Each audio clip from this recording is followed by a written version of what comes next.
એશિયાના સૌથી જૂના અખબાર મુંબઈ સમાચારના ડિજિટલ પ્લેટફોર્મ પર આપનું સ્વાગત છે અને હું છું જીગર પંડ્યા। નજર કરીશું અત્યાર સુધીના મહત્વના સમાચાર પર।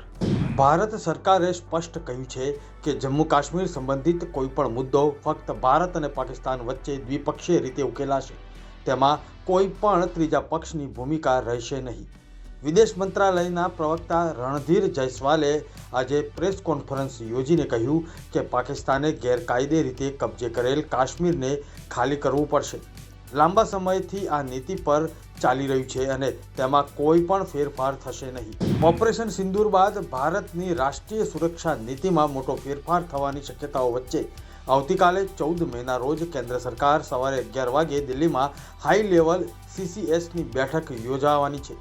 કેબિનેટ કમિટી ઓન સિક્યુરિટીની બેઠકનું નેતૃત્વ વડાપ્રધાન નરેન્દ્ર મોદી કરશે। આ બેઠકમાં ઓપરેશન સિંદૂર બાદની રણનીતિ, પહલગામ આતંકી હુમલાની તપાસ અને પાકિસ્તાનની કાર્યવાહી પર દેખરેખ રાખવા જેવી બાબતો પર ચર્ચા થઈ શકે છે। ખાદ્ય ચીજોના ભાવોમાં ઘટાડો નોંધાતા રિટેલ મોંઘવારી એપ્રિલમાં ઘટીને 3.16% સાથે 6 વર્ષના તળિયે નોંધાઈ। સતત ત્રીજા મહિને રિટેલ મોંઘવારી RBIના લક્ષ્યાંક 4%ના દરની અંદર નોંધાઈ છે। સરકાર દ્વારા સત્તાવાર જારી આંકડાઓ અનુસાર માર્ચ 2025ની તુલનાએ એપ્રિલ 2025માં રિટેલ મોંઘવારી 18 બેઝિસ પોઈન્ટ ઘટીને જુલાઈ 2019ના સૌથી નીચા તળિયે પહોંચી। વડાપ્રધાન નરેન્દ્ર મોદીએ આજે પંજાબના આદમપુર એરબેઝ પર પહોંચીને વાયુસેનાના જવાનો સાથે મુલાકાત કરી।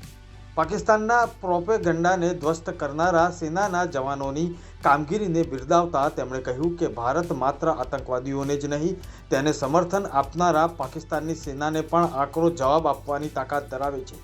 અમે ઘરમાં ઘૂસીને મારીશું, બચવાની પણ તક આપીશું નહીં। આગામી 3 દિવસ સમગ્ર રાજ્યમાં ગાજવીજ સાથે હળવા વરસાદની શક્યતાઓ છે। સૌરાષ્ટ્રથી પૂર્વ મધ્ય અરબ સાગર પર ટ્રફ સક્રિય થવાને કારણે આગામી 3 દિવસ તોફાની રહી શકે છે। 40થી 50 કિલોમીટર પ્રતિ કલાકની ઝડપે પવન ફૂંકાવાની આશા છે। આગામી 7 દિવસ દરમિયાન 3થી 5 ડિગ્રી સેલ્સિયસ તાપમાનમાં વધારો નોંધાશે।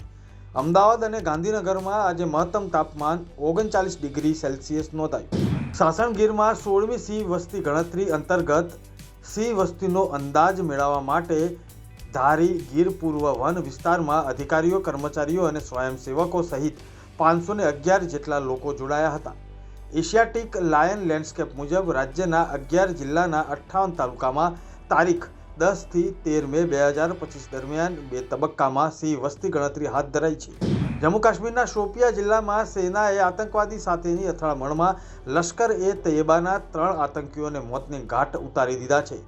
મળતી માહિતી મુજબ આતંકવાદીઓ તરફથી ફાયરિંગ કરાયા બાદ સેનાએ જવાબી કાર્યવાહી હાથ ધરી હતી, જેના જવાબમાં ભારતીય સેનાએ ઓપરેશન કેલર શરૂ કર્યું છે અને 3 આતંકવાદીઓને ઠાર માર્યા। જમ્મુ કાશ્મીરના પહલગામમાં બૈસરણ ખીણમાં આતંકી હુમલામાં નિર્દોષ 26 લોકોના જીવ લેનારા આતંકવાદીઓ 20 દિવસ બાદ પણ પકડાયા નથી।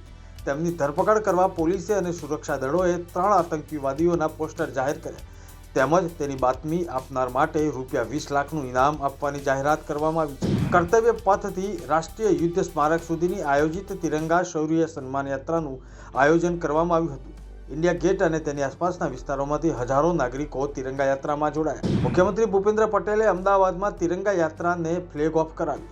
ભારતીય સેનાએ ઓપરેશન સિંદૂર દ્વારા મા ભારતીને તથા તિરંગાને અપાવેલ ગૌરવને વધારવા માટે દેશભરમાં તિરંગા યાત્રાનું આયોજન ઓપરેશન સિંદૂર કરોડો ભારતવાસીઓની ભાવનાનું પ્રતિબિંબ છે તેવું મુખ્યમંત્રીએ જણાવ્યું। આ હતા અત્યાર સુધીના આ મહત્વના સમાચાર।